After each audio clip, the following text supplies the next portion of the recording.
Good afternoon, attendees. Welcome to Grand Rounds. Today, it is my pleasure to introduce Dr. Sahil Khanna.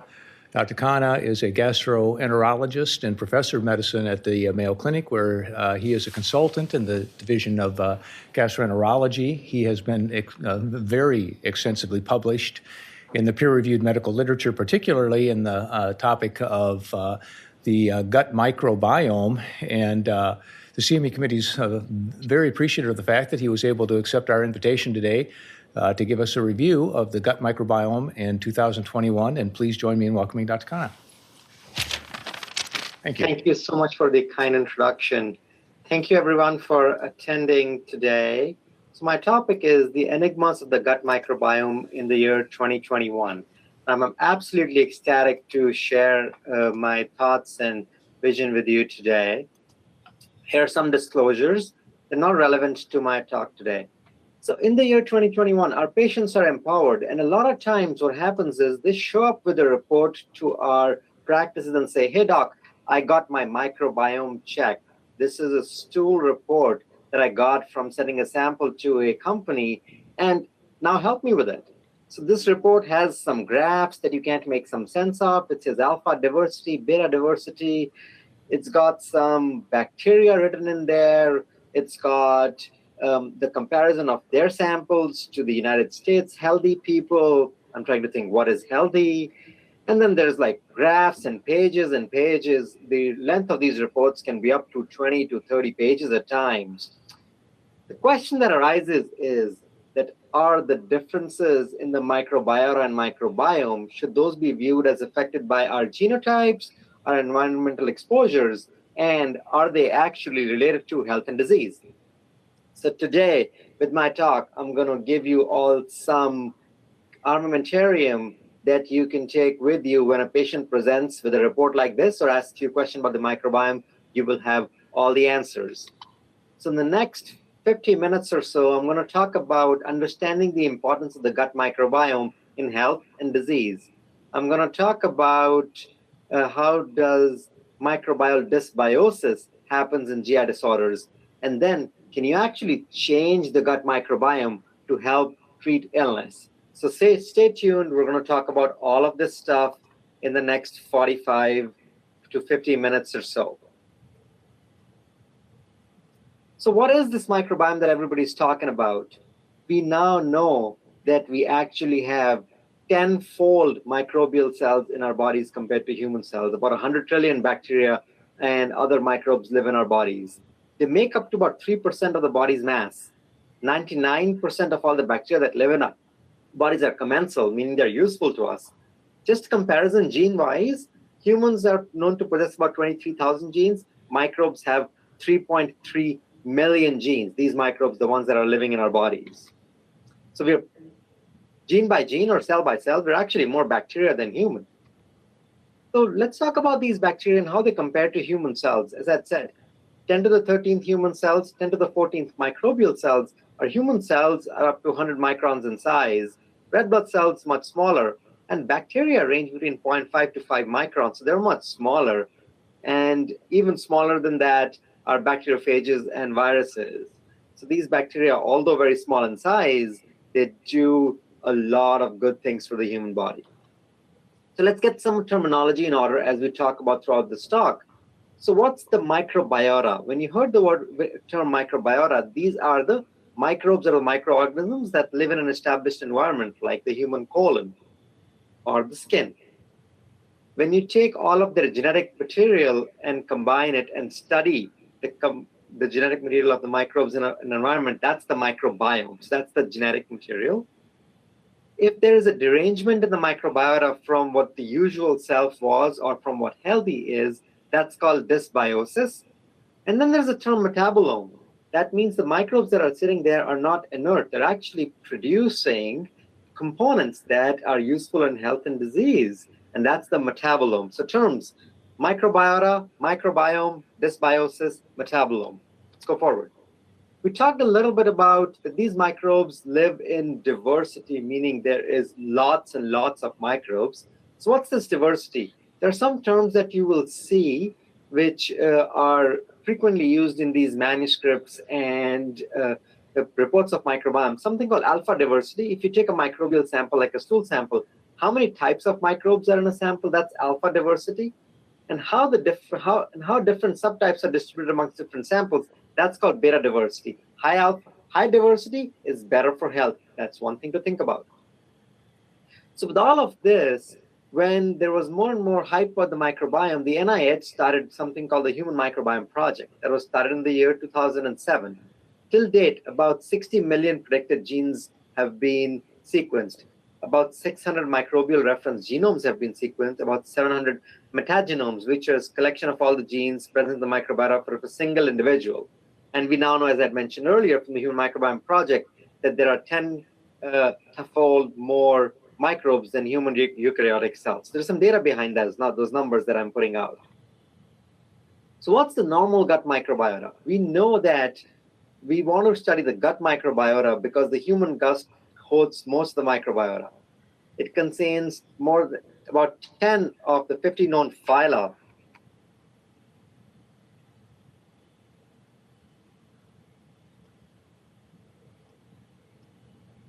And the phyla that are present are Firmicutes, Bacteroidetes, Actinobacteria, Proteobacteria, and fewer numbers of some other bacteria. But we know that Firmicutes and Bacteroidetes constitute more than 90% of the bacteria that are present in the gut microbiome. So how do we get from stool to data? The first step is you collect a stool sample from a person, and that stool sample is taken to the lab to do a bacterial genomic extraction. Then you do sequencing to see which bacteria or which phyla or taxa of bacteria are out there.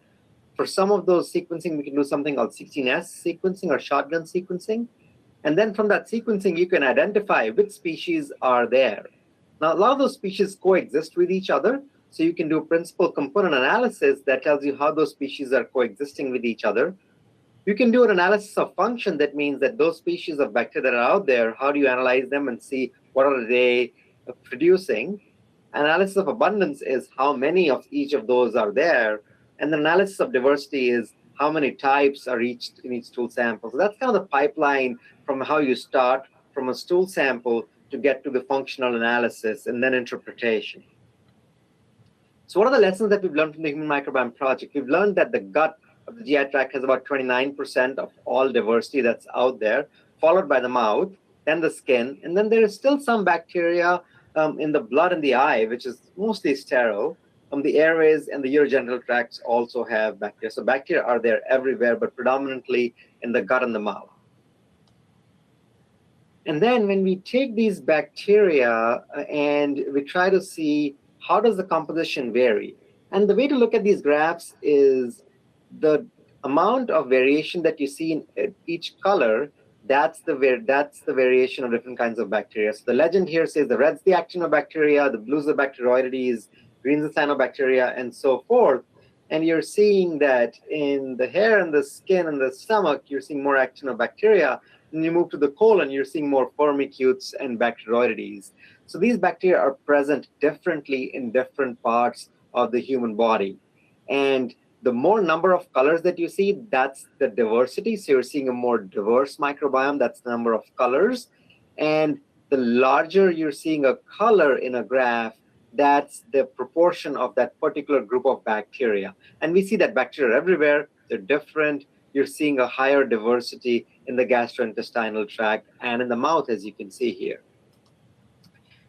When we're born, or before we're born, we're sterile, and the microbiome does evolve over the lifespan of the host. Here you can see in the newborn state, the initial gut bacteria depends on how you're born, C-section or vaginal delivery. As you go towards early childhood, you're seeing increasing numbers and increasing diversity of bacteria influenced by maternal colonization, diet, environment. In early childhood, you start getting some new strains. There's rapid increase in diversity. The microbiota are unstable, and they do shift in response to diet, illness, environment, also genetics. Moving on to adulthood, in adults, there is a highly distinct, differentiated microbiota. And the community may change, but the rate of change is actually slower than what happens in childhood. And then as we all become older, the gut communities are substantially different and the diversity is lower. As you go to the gut, you see that the stomach has fewer microbes compared to the duodenum, jejunum, the ileum, or the small intestine. And as you go from the proximal gut to the distal gut, the amount of bacteria continue to increase, and you see the largest concentration of microbes in the human colon, and those are mostly Bacteroidetes. So putting all of that together, before birth, you're in a sterile environment in utero. Depending on the modality of the birth, C-section or vaginal delivery, you pick up different kinds of bacteria. Studies show that vaginal delivery gives you a higher diversity. When you go from birth to the aspect where you're trying to eat solid food, you start picking up more bacteria. And in adulthood, there are different stressors like allergies, antibiotic exposure, obesity, development of diseases that causes a decreased diversity of these gut bacteria. So what influences the gut microbiome? We've been talking a lot about that. Almost anything and everything influences the gut microbiome. I've put up two infographics here. Simple things like stress, medications, who your pet is, what you eat, how you were born, where you live, what kind of exercise pattern do you have, what genetics were you born with. All of those do affect the gut microbiome. When I say diet, what kind of foods you eat does affect the gut microbiome. What kind of hygiene somebody maintains affects the gut microbiome. And then genetic factors of autoimmune diseases or immunodeficiency are known to affect the gut microbiome, and there are differences in the microbes based on these factors. Putting that together, if you look at this picture here, things that are in green are beneficial and things that are in red are non-beneficial. So let's talk about the green first. More dietary fibers. Some study has shown that you take some probiotics that may help, but that leads to things like increased short-chain fatty acid production, more antioxidants, improved lipid metabolism, low gut inflammation. These are all related with health and high bacterial diversity. On the other hand, if you're on the red side, where people who don't exercise or eat lots of sugar or eat saturated fatty acids or take antibiotics, those people have lower short-chain fatty acid production by the microbes, more LPS or lipopolysaccharide, increased risk of coronary artery disease, increased gut inflammation and cognitive decline, increased diarrhea, insulin resistance. So you can see how small lifestyle changes can cause lots and lots of downstream effects in health mediated by the gut microbiome. So I've talked a lot about diet, but I do want to give you a couple of infographics here regarding diet. Now, these are interesting graphs. When you look at these graphs, there is clear-cut difference in people who eat a plant-based diet or who eat a Western diet or who eat a Mediterranean diet. And as you can see here, that people who eat a plant-based diet have different bacteria compared to people who eat a Mediterranean diet or a Western diet. And there's a lower diversity in people who eat a Western diet. That's the microbiome. Is it just that they're there, or are there actually disease associations with an altered microbiome? There are several diseases that are associated with an altered microbiome. We know that the bacterial genome or the microbiome is critical for human survival. It's been linked to several different kinds of diseases: nutritional diseases, heart disease, diabetes, multiple sclerosis. And this graph on here, right, when you look through it, you're like, the most common human diseases that we see, almost all of them have an association. Now, the key word here is association. We clearly don't know the cause and effect for a lot of the diseases, meaning, did I have altered microbiome and I now develop diabetes? Or did I develop diabetes because of genetics and environment, and now I have an altered microbiome? I think a lot of that still needs to be answered, and those need to be answered as we start thinking about microbiota therapies. But when you look at this graph, you see that neurodegenerative disorders like multiple sclerosis, Parkinson's, Alzheimer's, autism, schizophrenia, cancers, chemotherapy response, cardiovascular disease, C. difficile, inflammatory bowel disease, irritable bowel syndrome, diarrhea, metabolic syndrome, fatty liver disease, diabetes, almost any disease that you can think of in today's world, there is an association with an altered microbiome. And we'll try to explore today as to why is there an association and how do we take advantage of that association. So this is a graph that describes that how does an altered microbiome happen. So when you look at the top left here, it says in the infancy, there is an unstable microbiome. As you go to adulthood, as we talked about earlier, you get to what we call as a healthy, stable state. Now, this healthy, stable state, the way to think about this conceptually is that this is species rich, lots of species. This has a complex metabolism, meaning these species are working, these species are producing lots of metabolites or the metabolome, and it's inflammation sensitive, meaning it does not allow inflammation to happen. Now, in some instances that happen is that there can be an acute disturbance, like an antibiotic exposure, and those microbes go into a transient degraded state, and sometimes they completely recover, but other times the recovery is incomplete, and these microbes can go to a degraded stable state, meaning low in diversity, species poor. They don't have that complex metabolism and don't produce lots of metabolites, and it becomes inflammation tolerant, meaning it leads to inflammation not only in the gut, but also inflammation throughout the human body, including things like coronary artery disease or non-alcoholic fatty liver disease or neurodegenerative disorders. So as our gut microbiome get exposed to these persistent stressors like repeated antibiotics or environmental stressors, it can get to a degraded stable state, which is then associated with disease.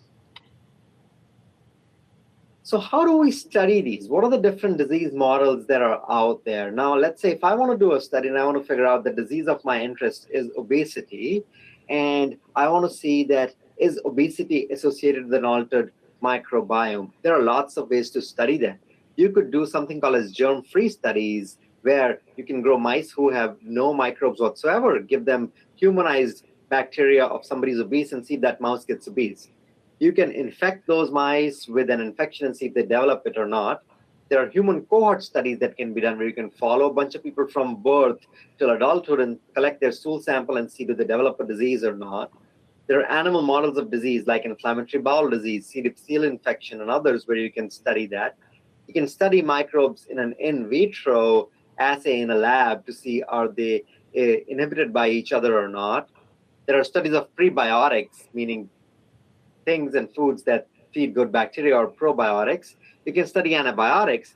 And then in today's world, what's had a lot of press out there is fecal microbiota transplantation, or FMT. And I'll talk a lot about that today. The bottom line is that there are lots of avenues to study that, but if either you study that or you interpret the literature, it's important for you to see where that literature is coming from, what's the science behind the claim that's being made. So these gut bacteria, they're not just sitting in our bodies and are inert. They actually enhance food metabolism. They make several vitamins. They harvest others. They harvest some inaccessible nutrients for us. They support the barrier of defense against pathogens, such as in C. difficile infection. If you have lots and lots of good bacteria, the C. difficile bacterium cannot colonize and produce toxin. They help develop the immune system and regulate the immune system and renew the gut epithelial cells. And then also provide the host with essential metabolites such as, and help metabolize some xenobiotics that we can't metabolize ourselves.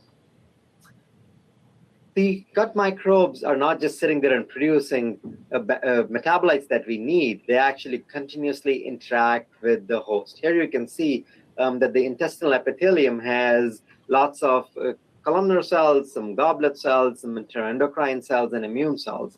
And with the metabolites the bacteria produce, such as short-chain fatty acids, they interact with the gut lining. Also, they interact directly with the gut lining, and they help the gut lining produce some mucus layer. And if the bacteria go from a eubiotic to a dysbiotic state, this interaction with the gut lining actually breaks and leads to increased inflammation. So I've talked a lot about microbiome, I've talked a lot about the diseases, but let's focus on a couple of diseases that are associated with the gut microbiome and are GI diseases, such as recurrent C. difficile infection, inflammatory bowel disease, post-infection irritable bowel syndrome, chronic pouchitis, obesity, fatty liver disease, hepatic encephalopathy. All of them have shown to have associations with altered gut microbiome. For our purposes today, I'm going to focus on two of these diseases and talk you through the pathophysiology and treatment options related to the gut microbiome. So we'll focus on recurrent C. difficile and inflammatory bowel disease today. I'm sure you all have seen a patient or two with C. difficile and it keeps coming back. It's a gift that keeps on giving. There has been an increased incidence of C. difficile infections since the 1990s. There has been an increased severity and increased hospitalizations. There are more and more complications, including sepsis, toxic megacolon, colectomy, and mortality. When we see C. difficile, it's not only happening in the hospitals, it's happening outside the hospitals, in the community, to people who are younger, who have not had prior antibiotics, and they all tend to get admitted also. About 40% do get admitted. About 500,000 C. difficile cases happen in the United States every year.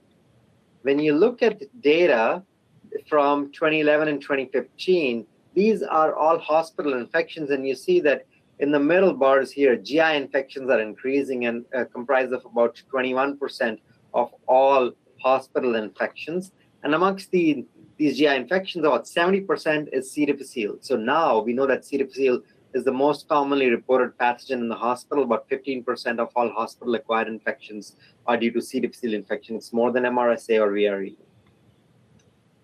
When somebody gets C. difficile once, it can come back 20 to 30% of the times. When people get it twice, it can come back 30 to 40% of the times. And when you get it 3 times, you can get C. difficile infection back 60% or higher. And we know that the rate of primary C. difficile is increasing, but the rate of recurrent C. difficile is also increasing. And one study showed that recurrent C. difficile increased by 190% over 12 years. So for those of you who treat C. difficile infection, if you want to take one slide of all of my talk today, take this one, which outlines the treatment guidance for C. difficile infection. I'm marked that was a start. For initial infection, you use vancomycin or fidaxomicin. For a first recurrence, you use a vancomycin or vancomycin taper or fidaxomicin, depending on what you use for the initial episode. But now you see that microbiome-based therapies such as fecal transplantation have made it to clinical guidelines. So we say that for somebody who's had 3 or more C. difficile infection episodes, you use vancomycin or fidaxomicin followed by fecal microbiota transplantation. Why are we saying that? Let's talk about it. So when somebody has multiple recurrent C. difficile infection, you can switch antibiotics, you can use different antibiotics, or we now know that fecal microbiota transplantation is the cornerstone for management of recurrent C. difficile. So why is that the case? In our usual state, we have a homeostasis of the gut microbiota, meaning there is eubiosis, meaning there is high diversity. With antibiotics, a lot of patients get what we call as transient dysbiosis, so the variety of the bacteria goes down. However, if somebody, when they got antibiotics and they get exposed to C. difficile, they are not able to go back to their homeostatic state, but they end up being in a persistently dysbiotic state. Now, if you're in a persistently dysbiotic state, the vancomycin or other medicines that you use to treat C. difficile, they cause more and more dysbiosis. The cycle keeps on recurring. Bacteriotherapy or fecal transplantation helps disrupt the dysbiosis, and you can go back to a homeostatic state. Now, C. difficile is different because you know you started with a homeostatic gut state before the antibiotic exposure happens, so one-time fecal transplantation helps with that. What is this fecal transplant? Well, if you have somebody who has had recurrent C. difficile infection, the first step is you start an antibiotic and bring the active diarrhea symptoms under control. We know that after 3 episodes, there's a 60% chance that the diarrhea is going to come back. So then you discuss recurrence prevention. Recurrence prevention can be with a fecal transplantation, or in today's world, there are some clinical trials of microbiome restoration therapies. If they're hospitalized, a lot of patients will get discharged prior to getting FMT. You give them enough antibiotic until the appointment with the specialist who's looking after them for FMT. You give them vancomycin 4 times a day for 10 to 14 days, or you taper them down to the lowest effective dose because you stop that vancomycin about 24 to 48 hours before fecal transplantation.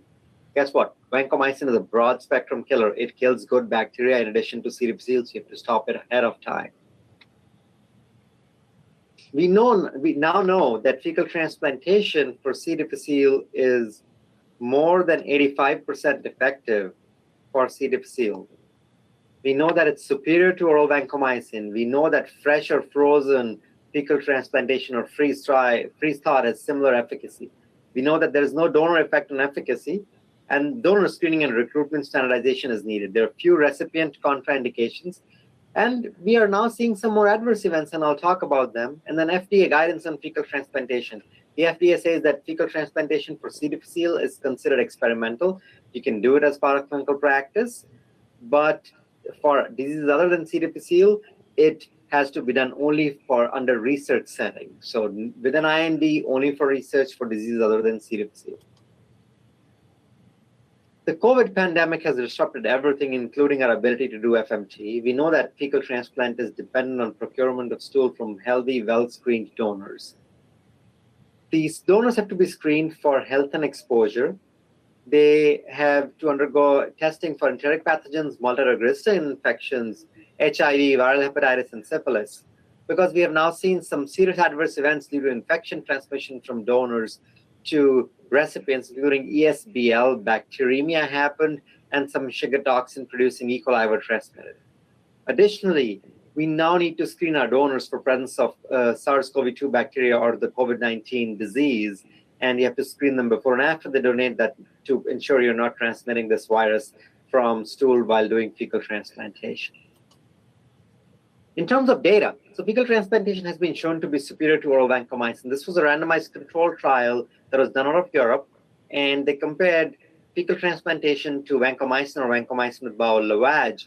And you see that after second fecal transplantation, 94% cure rates. Even after the first one, 81% cure rates compared to a dismal 31% cure rate or 23% with vancomycin and bowel lavage. So highly clinically meaningful, statistically significant results that have changed our practice over the years.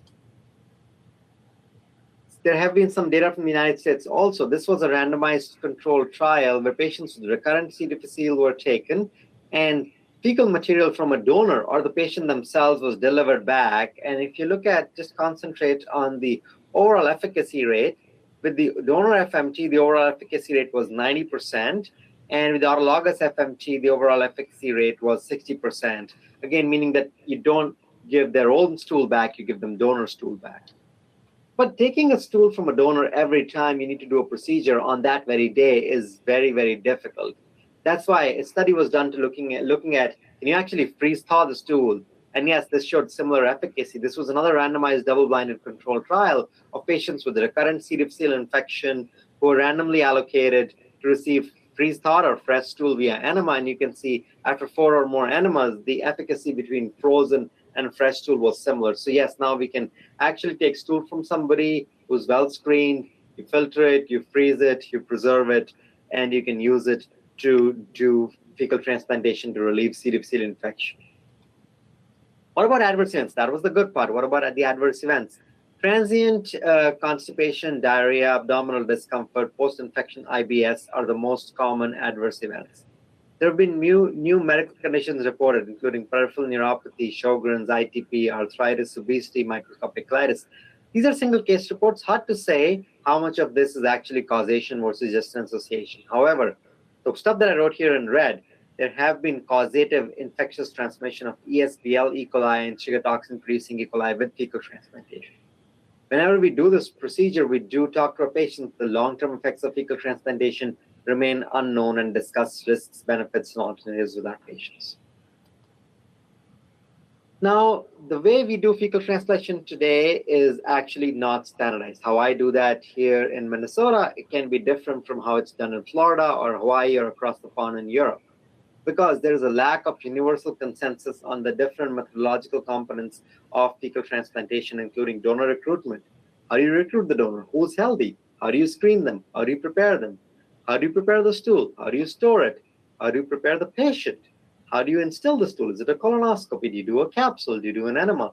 All those questions are currently unanswered. How do you follow up those patients for endpoints like safety and efficacy?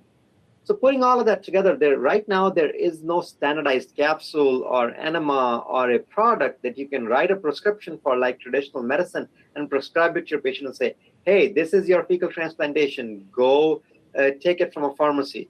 It's not there right now, but it is exciting to see that there are standardized therapies that are in development, including capsule-based therapies and enema-based therapies. And I would like to show some data for those therapies to you. This is important for us to know because as we develop standard therapies, we can then take some of those and use these therapies in diseases outside of C. difficile infection in clinical trials. So let's talk about some of these standardized therapies. CP101, this is a capsule-based therapy, which is something called a full-spectrum microbiota. And we don't know how it's made, that's proprietary, but this was results from a phase 2 trial of patients with recurrent C. difficile infection, about 200 patients, so a large study. And the primary outcome was proportion of patients with no recurrence at 8 weeks and 24 weeks. And here you can see a statistically significant difference, about 75% cure rates with the CP101 compared to 60-odd% with placebo. Now here, placebo is not placebo, that's the cure rate from the vancomycin. But this product is now going to go to a phase 3 study. There's a different product called RBX7455, which we did a phase 1 study on. Now, this is different and very exciting because this is a room temperature stable product where you can take the capsule out of the freezer and it will be stable at room temperature for several days. So patients can take it multiple times or multiple days, and allows for multi-day dosing. And this was a prospective study, single arm, open label, phase 1, 90% success rate to relieve C. difficile infection. Moving on, the third capsule-based study, which is furthest along in terms of all the capsule-based study, is SCR-109, which has completed a phase 3 randomized clinical trial of 182 patients. These were patients with 3 or more episodes of C. difficile infection diagnosed with the toxin-based assay. And primary endpoint was C. diff recurrence at 8 weeks, and they had close to 89% success rate with Series 109 compared to 58% with placebo, suggesting that this oral capsule can potentially replace how we're doing fecal transplantation with a colonoscopy. And then perhaps therapies like this can be used for other diseases in a clinical trial to see if it improves diabetes or inflammatory bowel disease and the likes. So the lessons that we're learning from C. difficile are really critical to apply them from C. difficile to other microbiome-based diseases. And then finally, there's an enema-based therapy where if you have to get stool material to the intestine, you really don't have to swallow it or do it with a colonoscopy. You can give it with an enema. This is a 5-ounce enema, which has now completed phase 2 and phase 3 trials. And phase 2 data are out publicly right now, where 67% cure rate compared to 46% with one dose of the enema. The phase 3 results have been announced, but we don't have the numbers quite as yet. But this is another one of those therapies that's going to be available that has completed phase 3 studies. Now let's move forward. That was an acute disease, acute dysbiosis of the gut microbiome. I'd like to spend the next 2 minutes talking about a chronic disease, including such as inflammatory bowel disease. Now, this is a state of chronic dysbiosis. When you see the healthy gut environment, you're seeing more and more of the green, or what we call the peacekeeping bacteria, and less of the purple, which is the pathobionts. Now, when you have an altered gut microbiome in IBD, it's because of diet, environment, genetics, antibiotics, or presence of IBD in itself, there is more and more of those purple or more pathobionts that leads to pathological inflammation, can lead to diseases like inflammatory bowel disease. Now, when you look at the pathogenesis of IBD, it's very, very complicated. So I'm not saying the gut bacteria is the holy grail, but of all of the 150 molecules described on the slide, there is a very small place where it says reduced bacterial diversity is associated with inflammatory bowel disease. So how do we take that one small part and see, can you help our patients with IBD? Let's talk about it. This reduced bacterial diversity is important because the microbial flora is not inert. It's actually interacting with the host lining with producing defenses or IgA, or interacting with signals and metabolites. The microbial imbalance that we see in IBD, we know that the IBD genes are involved in mucosal immunity, and there's a role in barrier function and microbe recognition. We know that there is low bacterial diversity in active inflammation. We know that the abnormal interaction between microbes and mucosal immune system leads to chronic inflammation. We know that if you have an IBD mouse model, if you grow them in a germ-free environment, they will not develop colitis. And we also know that if you divert somebody, meaning have an ileostomy in patients who have Crohn's disease, it can improve their perianal disease. So there is definitely a connection there. When you take patients who are healthy participants and patients who have Crohn's disease, you see a difference here. Now you know how to interpret this graph. You're seeing more colors in the healthy participants. That means there is more diversity, and less compared to the patients with Crohn's disease. You're seeing more bacteroidetes and spermatozoites. Those are the healthy ones, and you're seeing fewer of them in patients who have Crohn's disease. So there is definitely a signal of decreased microbial diversity. low bacteroides, low formicutes, higher pro-inflammatory bacteria, including actinobacteria and enterobacteria, are seen in patients with inflammatory bowel disease. And then we know that some of these bacteroides, which are important because they induce regulatory T cells, the formicutes induce regulatory T cells and reduce inflammation. And one of this Clostridia, which is low in Crohn's disease, Faecalibacterium prazonetzii, has been a single bacterium that's been studied to have a reduced risk of recurrent ileitis. So definitely there's an association. The question is, can you use this association? Can you actually do a fecal transplantation? Can you actually cure somebody who has ulcerative colitis or Crohn's disease with microbiome-based therapies? But before we answer that question, it still remains unclear if the compositional and architectural changes that you see in the microbiome are a result or the cause of inflammation. So why can't we apply the C. diff story to IBD? We know that C. diff is a state of acute dysbiosis. You've got normal gut, you give antibiotics. People will recover partially from the antibiotics. You give them the fecal transplantation-like therapy, and their inciting factors to the antibiotics have gone away. They can go back to homeostatic. However, you can't apply that story to IBD. It's much more complicated. It's not just the antibiotic. It's not just the microbiota. There is too many factors that are involved. The graphs are complicated. The molecules can't even be pronounced by people. So yes, it is very, very complicated. C. difficile is characterized by an induced defect in the gut microbiota. IBD, as I said, is more complex. There's a dysregulation of the host microbe block. But if you perform FMT in IBD, for one, it should only be done under research with an IND, not part of clinical practice right now. And the same principle applies for FMT in any disease. So you can take FMT in any of the diseases that I outlined earlier, which are associated with altered microbiome. At this time, you cannot do FMT to correct with clinical practice. What's the goal of the FMT? The goal of the FMT is to think about, can you correct the dysbiosis? And can you restore a normal dialogue between the host immune system and the microbiota? And if, by restoring a normal dialogue, can you then think, would FMT be an adjunct therapy for a chronic disease like IBD or a similar disease? So I'm going to show some data here. This is a systematic review looking at the proportion of response of patients who have inflammatory bowel disease and got FMT. And there was overall a 36% response rate. That's pretty decent. None of this is going to be like C. difficile infection, like a 90%, but 36% is a good response rate in patients who have inflammatory bowel disease. Now that's case series, retrospective. Let's talk about some prospective well-done studies. Now this is a randomized controlled trial done out of Canada, and they showed that people who got multiple FMTs had a 24% cure rate compared to placebo, which is 5%. And the keyword here is multiple FMTs. For chronic disease, this was not a one-time therapy. You keep doing this over and over again. And there was a significant risk difference, 17%. The interesting part here was that they looked at and tried to see that who was the donor that led to more efficacy here in this situation. They had 6 donors, and they found out that 7 of the 9 patients who were in remission received stool from a single donor, donor B. So donor B was really pooping gold. And, you know, it's not really gold, but when you look at donor B and compare donor B to others, the same principle. Donor B has more colors than any of the other donors that are out there. And that means donor B had higher diversity. And that's why probably donor B was much more successful in reducing remission. So for chronic diseases like inflammatory bowel disease, there is a donor effect, which is not seen in acute diseases like C. difficile infection.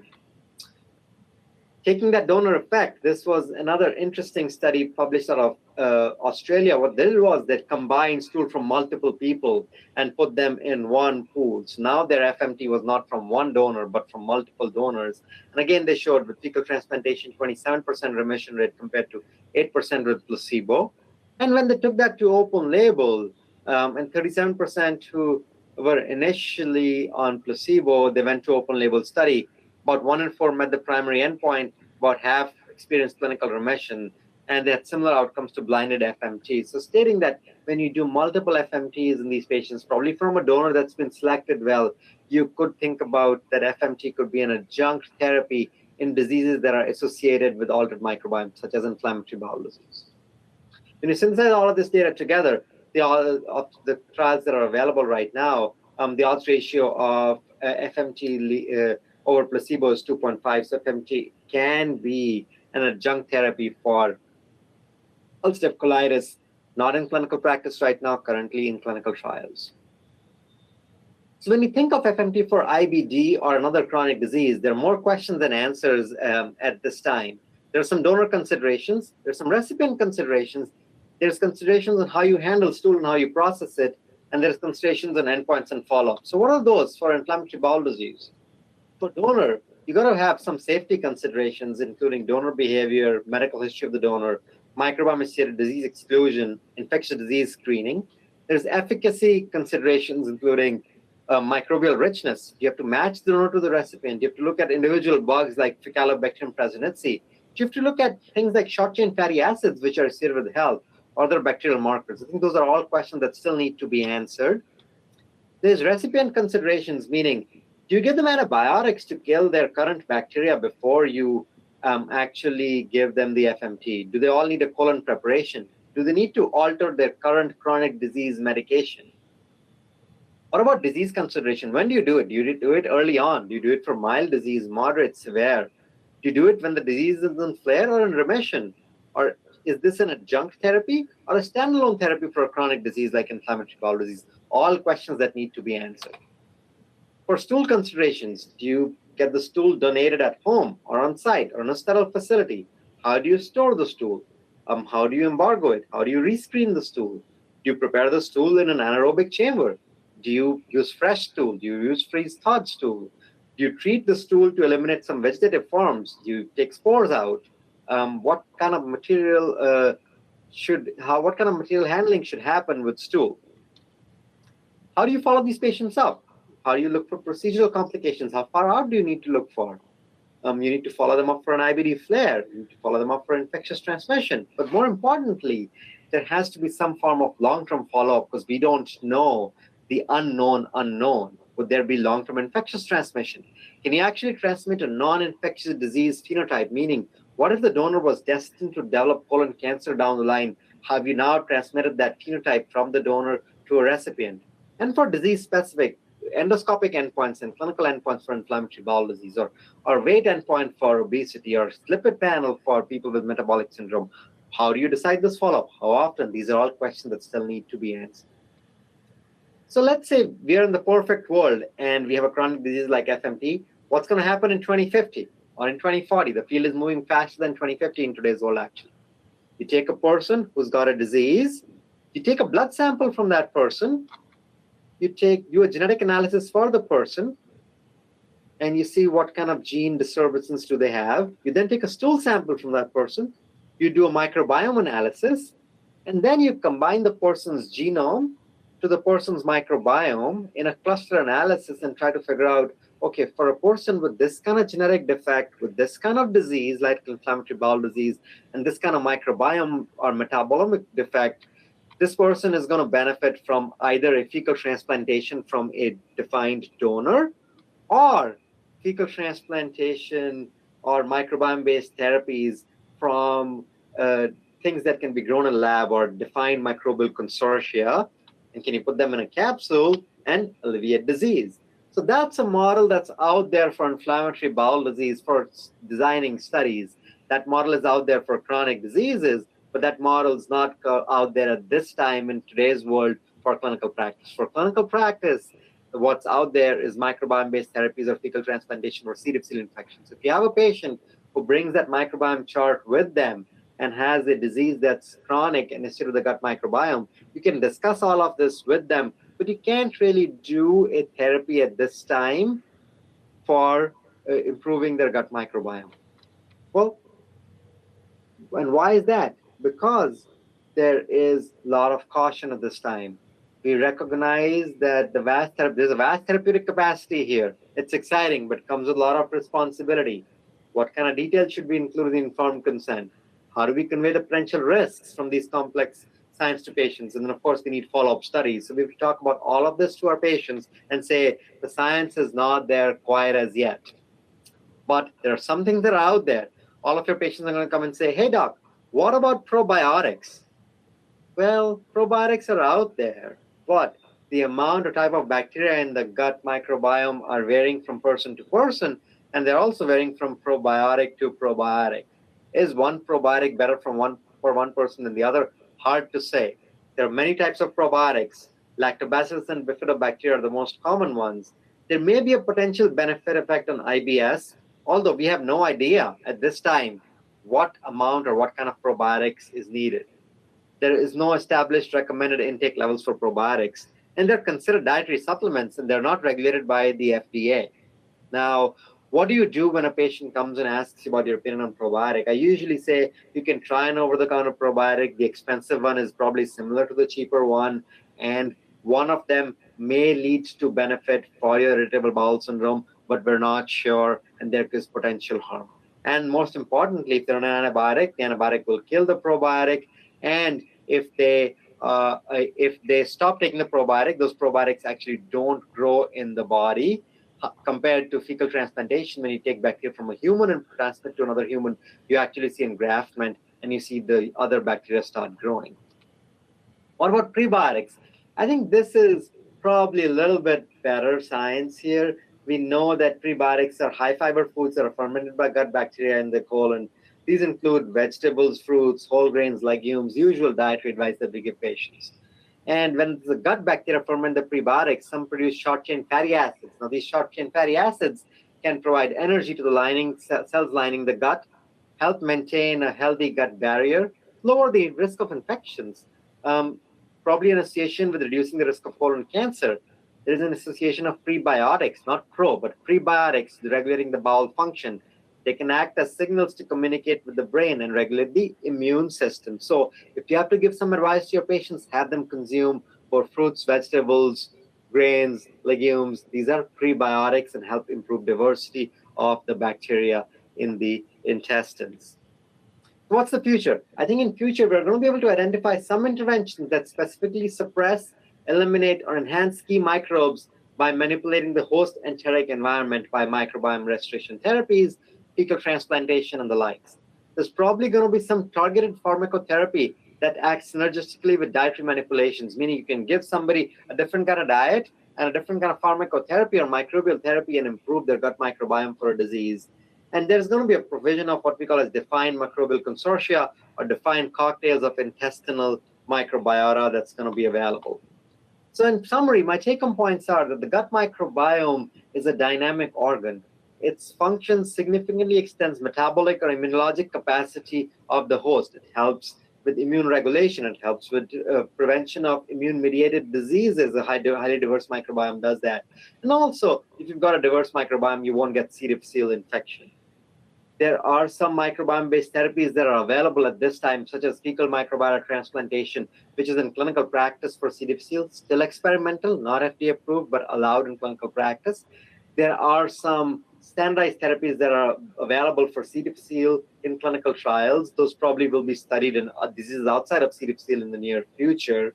There is fecal transplantation crude being done for diseases other than C. difficile or chronic diseases, and we need to study those in disease models like I described for inflammatory bowel disease. In future, we can combine microbial phenotyping, microbial profiling, and clinical expertise to drive our understanding of the metabolic language of the human microbial communication and use that to have that as an adjunct to current clinical therapies. And then there is going to be a new paradigm of developing new therapies using all the knowledge that we're learning from the gut microbiome for a range of acute and chronic diseases that we talked about. But until then, ask your patients who bring that microbiome report with you to eat a healthy diet. Make sure they get fruits and vegetables. Make sure they get whole grains. Drink a lot of water. Moderate the alcohol intake. Be physically active. Maintain a healthy body weight. Get enough sleep. Reduce stress. Keep your food safe. And you do all of this stuff, your microbiome will be healthy. I will stop here and let's open it up for discussion. As people are thinking about their questions, one thing that comes to me all the time is, where do I find these resources to answer my patients' questions?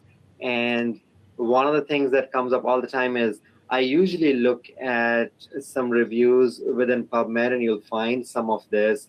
The Human Microbiome Project has a website with the NIH, and that has a lot of these resources. And if you have a patient who's looking for microbiome restoration therapies for different diseases, my best bet usually is clinicaltrials.gov. And I ask, I look at them and I ask the patients to look at them and see, is there a treatment that's available somewhere where a patient could enroll in a clinical trial?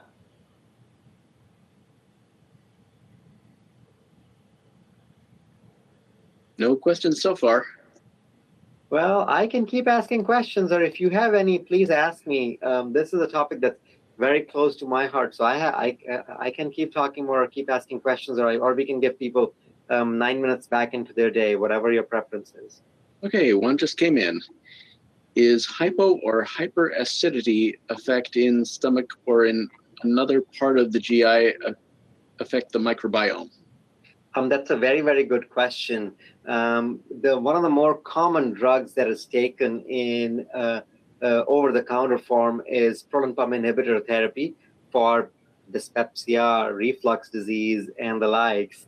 And it has shown that if you use PPIs and change your gastric pH, you actually change the composition of your distal gut microbiome and you reduce the diversity. So there is some associations out there, to the point that we now think that PPI therapy is associated with C. difficile infection, both primary and recurrent.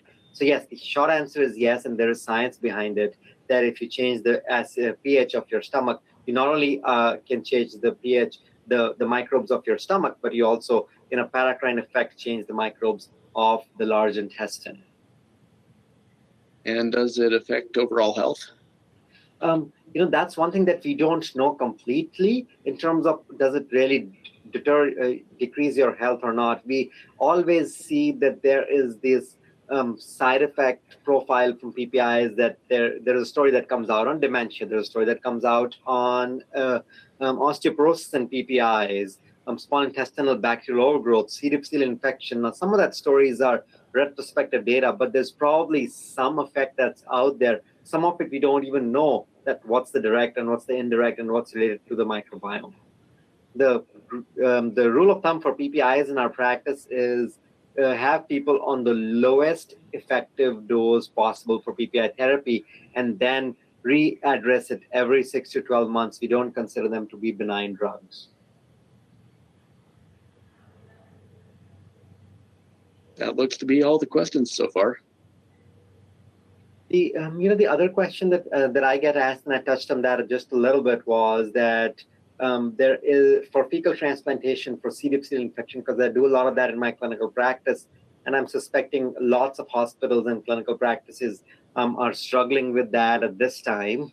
That's because when you have somebody with 3 or more episodes of C. difficile infection, those patients need fecal transplantation. Until about a year ago, there was a stool bank outside of Boston called Open Biome, was supplying stool. They shut down and they're reopening now because external forces like the COVID-19 pandemic has affected this therapy. So it's probably, as we go into more microbiome-based therapies, this is going to be something that we're going to keep in mind as to how external forces affect these therapies. So for our donors with fecal transplantation, right now, we check them for COVID-19 before they donate, we check them for COVID-19 after they donate, and then we use their stool. And we've done about 100 fecal transplantations since the pandemic started. And with this, we've been able to mitigate transmission of COVID-19 from donors to recipients. Something to keep in mind. And I would also say, if any of you have a patient who needs a microbiome restoration therapy or fecal transplantation for C. difficile and you can't find it in an area, just send me an email and I'll be happy to take care of your patients too and send them back to you after we're done with the fecal transplantation. Okay, one more question. How strong is the evidence that microbiome impacts on BMI, and are studies in progress to assess the impact of altering the microbiome? This is a wonderful question. The evidence that there is an altered microbiome in patients who are overweight and obese is moderate to high quality. There have been mouse studies that have been done which are fascinating. you take mice who are grown in a germ-free environment, meaning they have no bacteria, and give half of them bacteria from lean mice, and give the other half bacteria from obese mice, and those mice tend to gain weight. Now, the big question is, can you actually apply the reverse in humans? Because what we're trying to do is we're trying to have people lose weight.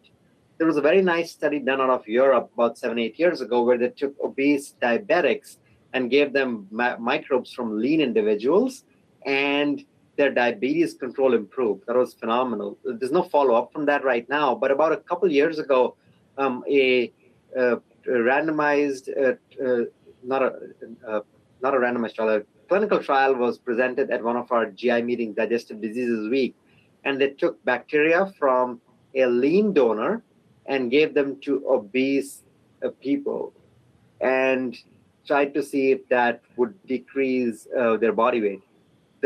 There was change in the microbiome. The obese people started showing microbiome similar to the lean donor, but their body weight didn't change. There was a little flaw in that study where they didn't ask people to change their dietary habits in addition, and that's why probably the body weight did not change. So I think there's probably going to be a role of these microbiome-based therapies for obesity and metabolic syndrome down the line as we learn more from it, but they won't be standalone. You still have to do your diet and lifestyle that comes with obesity management. Okay, got a comment. We have our own fecal transplant program here with screening procedures, etc. We considered Open Biome out of Boston, but the cost benefit still favored our local program. I'm concerned about the costs of any of these therapies in clinical trials will be very expensive compared to transplant. I think that's a very good, and congratulations if you guys have your own program. I had no idea about that. I think that's wonderful. And Open Biome was very expensive. We still don't know where these microbiome-based therapies would be priced at. The hope and goal would be that they're priced at a price point where it doesn't cost our patients a huge out-of-pocket expense. And that's my hope. That's my thought, that hopefully insurance will cover it and the price point is reasonable so that it's affordable to our patients and affordable to our healthcare. But this is going to be the first of its class, so we still don't know where they're going to be priced at. And another comment, Vancomycin is already prohibitively expensive, which often pushes us to fecal transplant even before trying it. That's a good question, and it comes to my life probably about 5 times a week. Vancomycin is very expensive, but there's a couple ways of getting it covered so that your patients don't have to pay a huge sum out of pocket. I have no affiliation with Merck, but I would say that Merck makes Vancomycin, and they also offer a manufacturer's discount coupon for commercially insured patients on their website, where patients can fill it, and then their copay goes down to $50 or less. And for your Medicare and Medicaid patients, there's a patient assistance program that the manufacturer runs, and that also brings the copay down. And a lot of times the drug can be shipped from some pharmacy that they contract with free of cost to the patient's home. So there's ways and means to get around Vancomycin's expense, which my secretary helps me out. God bless her heart. She does that 5 times a week for me. Got another question. What are your thoughts about the baby's microbiome being started in utero based on the mother's diet? The in utero environment is actually sterile. So we think that the microbiome doesn't start in utero. We think that the microbiome starts with the process of delivery, which is either vaginal or C-section.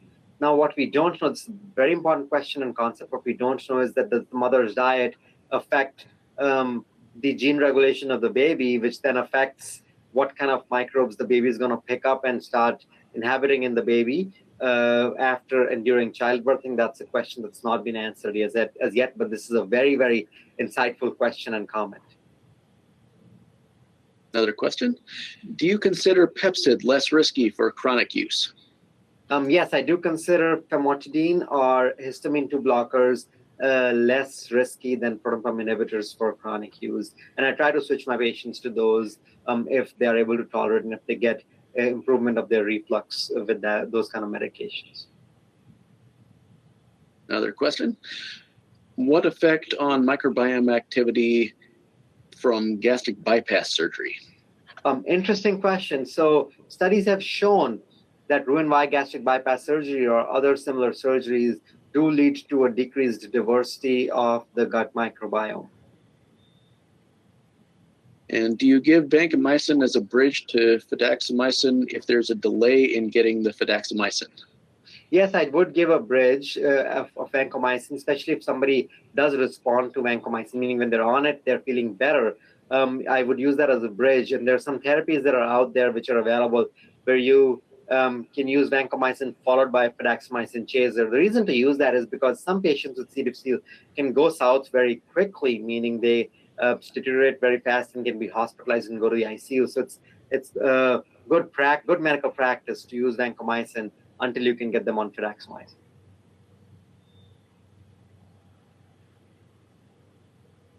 All right, that's all the questions we have. This has been a very, very engaging group. I've loved the questions. Thank you very much for your attention. And I look forward to more engagement. If there are ever any questions, just feel free to reach out to me. Thank you very much, and thank you for presenting. Thank you very much. Have a good rest of your day, everyone.